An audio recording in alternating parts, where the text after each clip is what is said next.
السلام علیکم ورحمۃ اللہ وبرکاتہ۔ اعوذ باللہ من الشیطان الرجیم،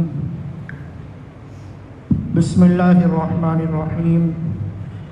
الف لام را تلک آیات الکتاب الحکیم۔ اکان للناس عجبا ان اوحینا الى رجل منهم ان انذر الناس وبشر الذين آمنوا أن لهم قدم صدق عند ربهم قال الكافرون إن هذا لساحر مبين إن ربكم الله الذي خلق السماوات والأرض في 6 أيام ثم استوى على العرش يدبر الأمر ما من شفيع إلا من بعد إذنه ذلكم الله ربكم فاعبدوه أفلا تذكرون إليه مرجعكم جميعا وعد الله حقا إنه يبدأ الخلق ثم يعيده ليجزي الذين آمنوا وعملوا الصالحات بالقسط والذين كفروا لهم شراب من حميم وعذاب أليم بما كانوا يكفرون هو الذي جعل الشمس ضياء والقمر نورا وقدره منازل لتعلموا عدد السنين والحساب ما خلق الله ذلك إلا بالحق يفصل الآيات لقوم يعلمون إن في اختلاف الليل والنهار وما خلق الله في السماوات والأرض لآيات لقوم يتقون إن الذين لا يرجون لقاءنا ورضوا بالحياة الدنيا واطمأنوا بها والذين هم عن آياتنا غافلون أولئك مأواهم النار بما كانوا يكسبون إن الذين آمنوا وعملوا الصالحات يهديهم ربهم بإيمانهم تجري من تحتهم الأنهار في جنات النعيم دعواهم فيها سبحانك اللهم وتحيتهم فيها سلام وآخر دعواهم أن الحمد لله رب العالمين۔ سورہ یونس کی ابتدائی آیتیں آپ کے سامنے تلاوت کی گئیں۔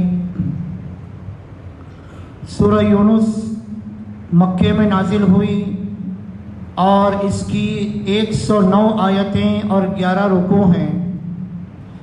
سورہ توبہ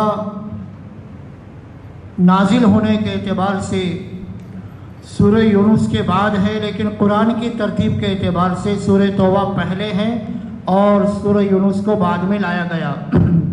سورہ توبہ مدینہ میں نازل ہوئی اور چونکہ مدینہ منورہ میں جہاد کا حکم نازل ہو چکا تھا، اس لیے ہمارے سامنے جہاد وغیرہ کے متعلق تفصیلی باتیں آ گئی ہیں۔ یہ جو سورہ ہے اس میں عقیدہ توحید، رسالت، یوم آخرت، ان تمام چیزوں کو اللہ تبارک و تعالیٰ کی قدرت کے نشانیوں کے طور پر اور اللہ تبارک و تعالیٰ کے جو عجائب قدرت ہیں ان مثالوں کے ذریعے ثابت کیا گیا ہے اور سمجھانے کی کوشش کی گئی ہے۔ پہلی آیت کا ترجمہ ہے الف لام را، اس کی مراد اللہ کے سوا کسی کو نہیں معلوم ہے۔ تلک آیات الکتاب الحکیم، یہ حکمت والی کتاب کی آیتیں ہیں۔ قرآن حکیم میں اللہ تبارک و تعالیٰ نے حکمت و دانائی کو سمو کر رکھ دیا ہے۔ جو جتنا قرآن کے اندر غور و فکر کرے گا، تدبر کرے گا، اللہ تبارک و تعالیٰ علم کی روشنی اس کے اوپر کھولتا چلا جائے گا۔ لیکن ضرورت اس بات کی ہے کہ قرآن کو سمجھنے کی کوشش کریں اور اس کی حکمت کی باتوں کے اوپر ہم غور و فکر کریں۔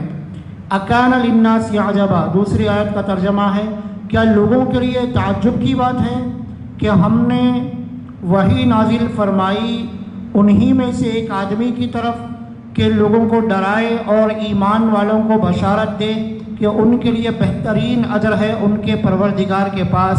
کافروں نے کہا بے شک یہ تو کھلا جادوگر ہے۔ اس آیت میں یہ فرمایا گیا کہ کفار اور مشرکین جیسا کہ کہا کرتے تھے کہ نبی کریم صلی اللہ علیہ وسلم تو ہمارے درمیان میں ایک آدمی ہے، ہمارے سامنے آپ پیدا ہوئے، ہمارے سامنے آپ جوان ہوئے، ہمارے سامنے آپ رہ رہے ہیں، تو اللہ تعالیٰ نے آپ کو کیوں چنا؟ اللہ نے آپ کو چننے کی وجہ سے ہمیں تعجب ہو رہا ہے۔ اللہ تعالیٰ کو اگر چننا تھا کسی فرشتے کو چنتے، ایک بشر کو، ایک انسان کو اللہ تبارک و تعالیٰ نے وحی کے نازل کرنے کے لیے جس کے اوپر نازل کی جائے ایک انسان کو منتخب فرمایا۔ اس پر تعجب کرتے ہیں تو اللہ تعالیٰ نے ان کے تعجب کو قرآن میں نقل فرمایا کہ کیا لوگوں کے لیے تعجب کی بات ہے کہ ہم نے انہی میں سے ایک رسول پر، جو رجل ہیں، جو ایک آدمی ہیں، ان پر ہم نے وحی نازل فرمائی، اور ان کا کام کیا ہے؟ ان کا کام لوگوں کو ڈرانا ہے۔ تعجب تو اس بات پر ہونا چاہیے تھا کہ اگر انسان کے بجائے کسی جن پر یا کسی فرشتے پر اللہ تعالیٰ وحی کو نازل کرتے اور یہ فرماتے کہ یہ فرشتہ تمہارے لیے پیغمبر بنا کر بھیجا گیا ہے، اب آدمی پریشان ہو جاتے۔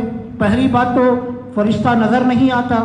اگر مان لیا جائے کہ فرشتہ نظر آ جائے، اللہ تعالیٰ یہ طاقت ہمیں عطا فرمائے کہ فرشتہ ہم سے بات کرنے لگے، تو فرشتے کو نہ بھوک لگتی ہے، نہ پیاس لگتی ہے، نہ فرشتے کو انسانی ضرورتیں کیا ہے وہ نہیں پتہ، تو ان کا اور انسانوں کا میل جول کیسا ہوگا؟ بات کرنے کے لیے ان کی بولی کو وہ سمجھنا، پھر اس کا ٹرانسلیشن کرنا، پھر ان کو سمجھانے کی کوشش کرنا۔ ظاہر بات ہے کہ فرشتے کو اگر نبی بنایا جاتا، فرشتے کو رسول بنایا جاتا تو انسانوں کے لیے بڑا دشوار ہوتا۔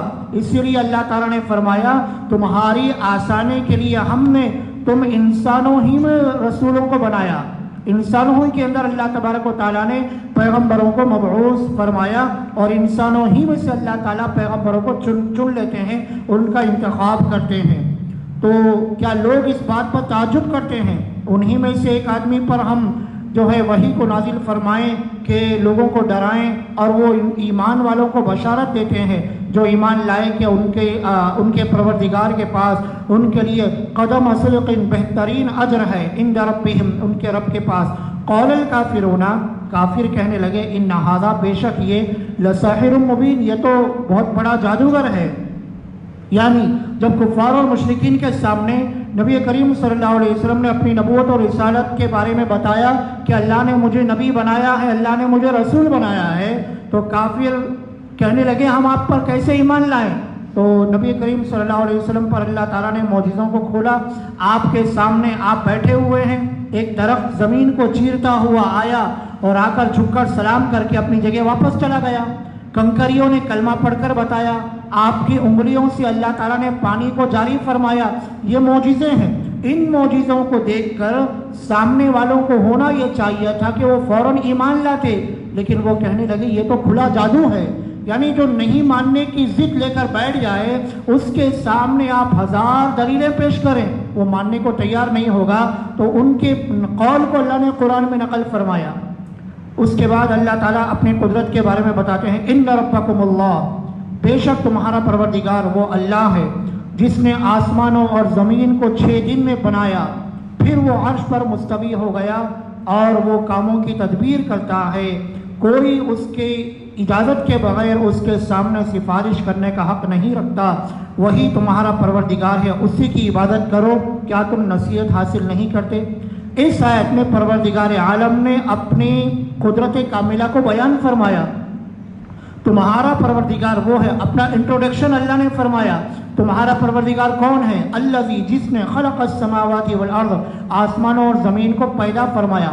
اسی سے جو ایتھیسٹ لوگ ہیں جو یہ کہتے ہیں کہ دنیا خود بخود وجود میں آ گئی اور دنیا خود بخود چل رہی ہے، کوئی چلانے والا نہیں ہے، کوئی سپر پاور نہیں ہے، کوئی خدا نہیں ہے، اور وہ لوگ یہ مانتے ہیں کہ صبح ہوتی ہے، شام ہوتی ہے، انسان پیدا ہوتا ہے، بڑا ہوتا ہے، جوان ہوتا ہے، بوڑھا ہوتا ہے، مٹی میں مل جاتا ہے، دوبارہ پیدا ہونا نہیں ہے۔ یہ جو لوگ کہتے ہیں کہ آسمان خود بخود بن گیا، زمین خود بخود بن گئی، جو ایتھیسٹ لوگ ہوتے ہیں اور جو خدا کے وجود کا انکار کرتے ہیں، ان لوگوں کا جواب اللہ نے اس آیت میں بیان فرمایا۔ تمہارا پروردگار وہ ہے جس نے آسمانوں زمین کو پیدا فرمایا۔ خلقہ کا معنی کریشن میں لایا، کریٹ کیا۔ اللہ کریٹر ہے اور جتنی چیزیں ہیں مخلوق وہ سب کریشن ہے۔ تو گویا آسمان مخلوق ہے، زمین ایک مخلوق ہے، سورج ایک مخلوق ہے، چاند ایک مخلوق ہے، سمندر، دریا، پہاڑ یہ ایک مخلوق ہے، اللہ خالق ہے اور یہ تمام چیزیں مخلوق ہے، یہ پہلے نہیں تھی، اللہ نے ان کو وجود میں لایا، اللہ نے ان کو بنایا، اللہ نے ان کو ایگزسٹ کیا، اللہ نے ان کو کریشن میں تبدیل فرمایا اور یہ باقاعدہ ان کو پیدا فرمایا گیا۔ تو جو چیز پیدا ہو وہ باقاعدہ اس کو ماننا پڑے گا کہ آسمان پہلے نہیں تھا، اللہ نے بنایا، زمین پہلے نہیں تھی، اللہ نے زمین کو پیدا فرمایا۔ تو پیدا کرنے والی ذات اللہ ہے، بنانے والی ذات اللہ ہے۔ اللہ تعالیٰ کے حکم سے آسمان بنا، زمین بنی، دریا اور پہاڑ، پانی وغیرہ سب اللہ کے حکم سے، اور آسمان میں سورج و چاند سے روشنی اللہ نے بنائی ہے۔ تو اللہ تعالیٰ نے اپنا تعارف فرمایا، یہ دنیا خود بخود وجود میں نہیں آئی، بلکہ ان کو پیدا کرنے والا، ان کو بنانے والا جو خالق ہے وہی تمہارا پروردگار ہے اور وہی تمہارا مالک ہے، اسی کو اپنا پروردگار اور اپنا مالک سمجھو، اسی کی عبادت کرو۔ تو گویا ان لوگوں کو جواب زبردست طریقے سے اللہ نے دیا ہے جو یہ مانتے ہیں کہ دنیا خود بخود وجود میں آ گئی، نہیں بلکہ اللہ نے دنیا کو پیدا فرمایا۔ خلق السماوات والارض، آسمانوں اور زمین کو پیدا فرمایا، فی ستۃ ایام، 6 دن میں بنایا۔ اب یہ 6 دن کا وقت کیوں لگا اور 6 دن کا کیا مطلب ہے؟ 6 دن کا مطلب ہمارے اور آپ کی طرح 12 گھنٹے کا دن 12 گھنٹے کی رات یہ مطلب ہے، یا 14 گھنٹے کا دن ہے اور 8 گھنٹے کی رات یہ مطلب ہے؟ تو اس بارے میں نہ قرآن میں بتایا گیا نہ حدیث میں اس کا جواب دیا گیا، بلکہ ہماری توجہ اس جانب رکھی گئی کہ صرف یہ سمجھو کہ اللہ نے آسمان و زمین کو باقاعدہ پیدا فرمایا، 6 دن کا وقت لگا۔ اب یہ 6 دن کا وقت اس لیے لگا، دنیا والوں کو یہ بتایا جائے کہ یہ دنیا دارالاسباب ہے، یہاں سبب کے طور پر کام کیا جائے گا، مثال کے طور پر ہر کام آہستہ آہستہ تدریجاً کیا جائے گا، اور اس دنیا کے اندر جو ہے آٹومیٹک بٹن دباتے ہی ہر کام ہو جائے ایسا نہیں ہوگا، بلکہ بچہ پیدا ہوگا، پھر وہ رینگنے لگے گا، پھر اٹھتے بیٹھتے گرنے لگے گا، پھر چلنا سیکھے گا، پھر دوڑے گا، پھر بڑا ہوگا، ایک تدریجاً دنیا میں کام ہوگا۔ یہ بتانے کے لیے اللہ تعالیٰ نے 6 دن کا وقت لیا اور دنیا آسمان و زمین کو جو ہے پیدا کر کے بتایا، ورنہ اللہ کا حکم ہو جائے تو اللہ سورہ یاسین میں فرماتے ہیں انما امرہ اذا اراد شیئا، اللہ کی طاقت تو یہ ہے جب اللہ کسی چیز کا ارادہ کرتے ہیں تو اللہ فرماتے ہیں کن فیکون، اللہ فرماتے ہیں ہو جا، وہ چیز ہو جاتی ہے۔ اگر اللہ اپنی قدرت پر آ جائیں تو اگر اللہ یہ فرمائیں کہ آسمان بن جا تو آسمان بن جاتا، لیکن اللہ نے 6 دن کا وقت لے کر یہ بتایا دنیا اسباب کے تحت چلے گی، یہاں تمہیں دنیا کے اندر رہنا ہے تو دنیا کے اندر دنیا کا قانون الگ ہے، دنیا کے قانون کے اعتبار سے تمہیں پیٹ بھرنا ہے تو تمہیں محنت کرنا پڑے گا، دکان کھولنی پڑے گی، دکان میں ملازمت کرنا پڑے گا اور مہینے کی تنخواہ مقرر ہوگی، اس تنخواہ سے تمہیں دکان پر جا کر سودا لانا پڑے گا، پھر اس سودے کو لے کر تمہیں جو ہے چولہے پر اس کو پکانا پڑے گا، پھر جا کر وہ روٹی یا چاول کی شکل میں تمہارے سامنے آئے گا، تب تم اس کو کھاؤ گے۔ یہ اسباب ہے، تو دنیا اسباب کی جگہ ہے، یہ بتانے کے لیے اللہ تبارک و تعالیٰ نے 6 دن کا وقت لیا ہے۔ اب یہ 6 دن ہمارے ایک اندازے کے مطابق بھی ہو سکتے ہیں یا اللہ تعالیٰ کے اندازے کے مطابق بھی ہو سکتے ہیں، جیسا کہ حدیث میں آیا آخرت کا ایک دن دنیا کے 50,000 سال کے برابر ہوگا، تو یہ 6 دن وہ بھی ہو سکتے ہیں۔ جب جواب نہیں دیا گیا قرآن و حدیث میں تو ہمیں بھی یہ مان لینا چاہیے کہ اللہ نے آسمان و زمین کو 6 دن میں بنایا۔ اب کون سے 6 دن مراد ہیں، کون سا اندازہ ہے، اس کے بارے میں جب جواب نہیں دیا گیا تو ہمارا بھی کام یہ ہونا چاہیے کہ جس جواب کو ضروری سمجھا جاتا اس کی تفصیل پیش کی جاتی، جب جواب ضروری نہیں ہے تو اللہ تعالیٰ نے اس کے بارے میں بتایا بھی نہیں ہے، بلکہ صرف یہ ماننا چاہیے کہ اللہ نے آسمان و زمین کو پیدا فرمایا، 6 دن کا وقت اس کے اندر لگا۔ ثم استوى على العرش، پھر وہ عرش پر مستوی ہو گیا۔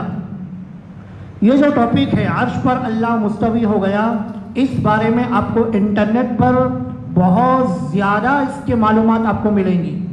اللہ عرش پر کیسے مستوی ہو گیا، اللہ عرش پر ہے، اللہ آسمانوں میں ہے، اللہ زمین میں ہے، یا اللہ تبارک و تعالیٰ ہمارے ساتھ ہیں، ہمارے آگے پیچھے ہیں۔ اس طرح قرآنی آیتوں میں حدیثوں میں آپ کو مختلف چیزیں ملیں گی، اور اس کے بیان کرنے والے بھی بیان کر کے لوگ جو ہیں ان کے بیان، کسی کا بیان سن کر آپ کا ذہن کسی طرف جائے گا، کسی کا